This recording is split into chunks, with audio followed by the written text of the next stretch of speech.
Buenas, os vamos a hablar sobre el periodo entre guerras. La Gran Guerra, o también llamada Primera Guerra Mundial, fue la primera guerra total puesto que afectó a toda la nación y cambió la forma de concebir el papel del Estado en la economía. La guerra supuso la bancarrota de todos los beligerantes. Los vencedores habían contraído una gran deuda, especialmente con Estados Unidos, que esperaban pagar con las reparaciones exigidas por los vencidos. Sin embargo, los países derrotados no podían hacer frente a los pagos. Debido a ello, tuvo lugar la hiperinflación, que durante 1922 y 1923 destruyó el tejido socioeconómico de los estados que habían pertenecido a la Triple Alianza. Antes de la guerra, Europa importaba más de lo que exportaba, pero tras la guerra fue necesario aumentar las exportaciones y disminuir el consumo. Sin embargo, exportar era más difícil, ya que otros países como Argentina, Estados Unidos, Australia o Japón aprovecharon la contienda económica para hacerse un hueco en el mercado mundial. En la guerra se perdieron unas 10 millones de vidas, pero entre 1918 y 1919 una pandemia de gripe causó entre 50 y 100 millones de muertes más en todo el mundo. El origen fue una mutación del virus de la gripe aviar en Asia. Los primeros casos se detectaron en un cuartel de Estados Unidos, donde había tropas que después fueron destinadas a Francia. El armisticio del 11 de noviembre de 1918 coincidió con el apogeo de la epidemia, pues la movilización de las tropas a sus países hizo que el virus se propagara por todo el mundo. En los medios de comunicación de los países en guerra se hablaba de fiebres, pero cuando el virus llegó a España a través de Francia, la prensa bautizó al virus como gripe española, tal y como la conocemos hoy en día. Avance de la democracia. Después de la Primera Guerra Mundial se crearon estados y fueron repúblicas democráticas. El mapa creó territorios de disputa. La fragmentación dificultaba el gobierno. Al final de la década, algunos países se impusieron regímenes autoritarios.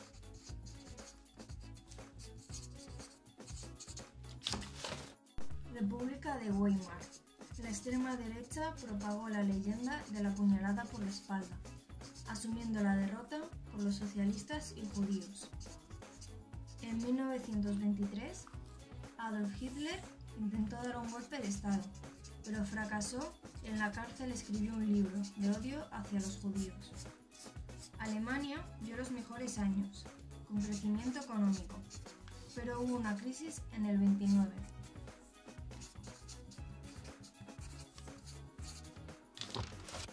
Estados Unidos en los años 20. El país reafirmó su hegemonía sobre América Latina y el Pacífico.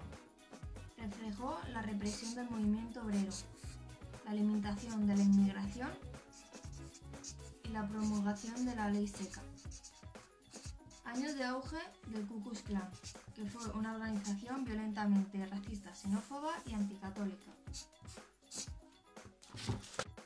De Versalles a Locarno. Los vencedores pedían el pago para las reformas, y esto llevaría a la ocupación franco-belga en 1923. El espíritu de Locarno supuso una distensión que llegó al apogeo de la Sociedad de Naciones. España bajo la dictadura de Primo de Rivera. De 1923 a 1930, el general Miguel Primo de Rivera estableció una dictadura militar. El dictador suspendió la Constitución y dividió las Cortes. Diversas fases. Primeros años. La dictadura contó con cuanta popularidad. Su mayor logro fue la planificación del protectorado de Marruecos. Perpetuación en el poder. El dictador aprovechó la coyuntura económica para mantener su poder. Crisis de 1929. El dictador dimitió y se exilió. Alfonso XIII volverá a la Constitución. Pero en el Pacto de San Sebastián se pusieron de acuerdo para derribarlo. Su hijo José Antonio fundaría el Partido Fascista Español.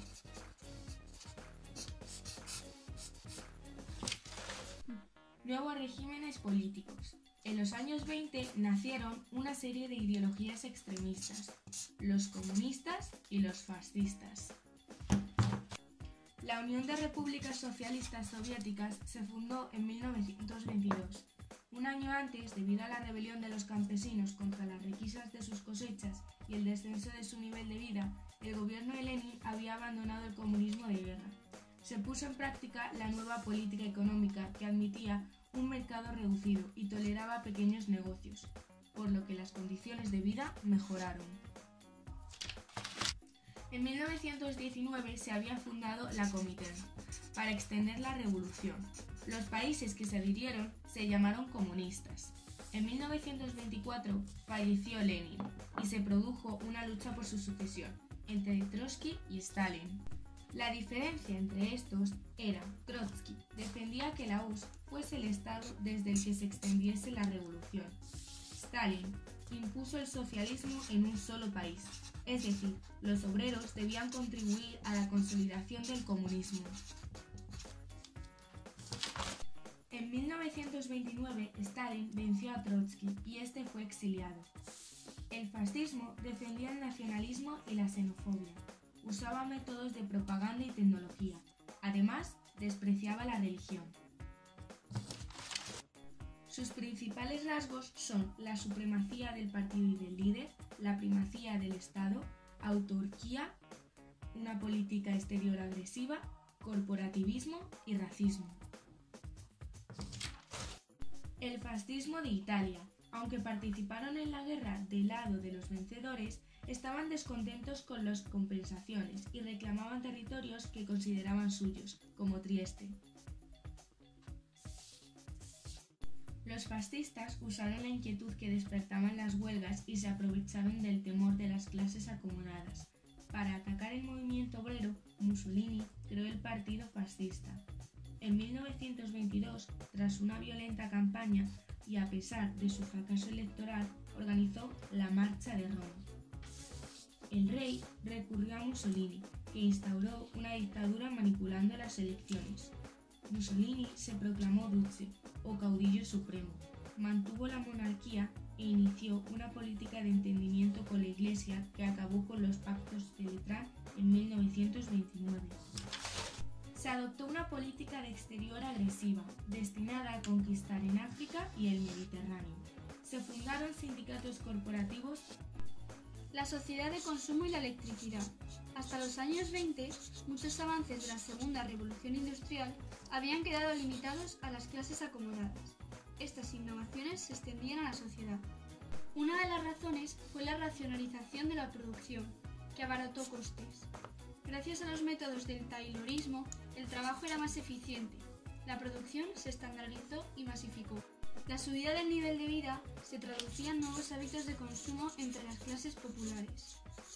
Gracias al crédito y a la venta a plazos, los lujos quedaban al alcance de muchos. La publicidad y la moda eran métodos para fomentar el consumo. Antes de la guerra, la electricidad había tenido un uso industrial y ahora se ampliaba la red de distribución.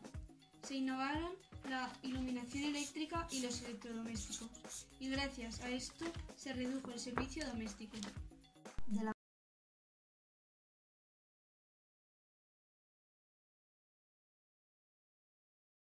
riqueza estaba repartida de manera muy desigual.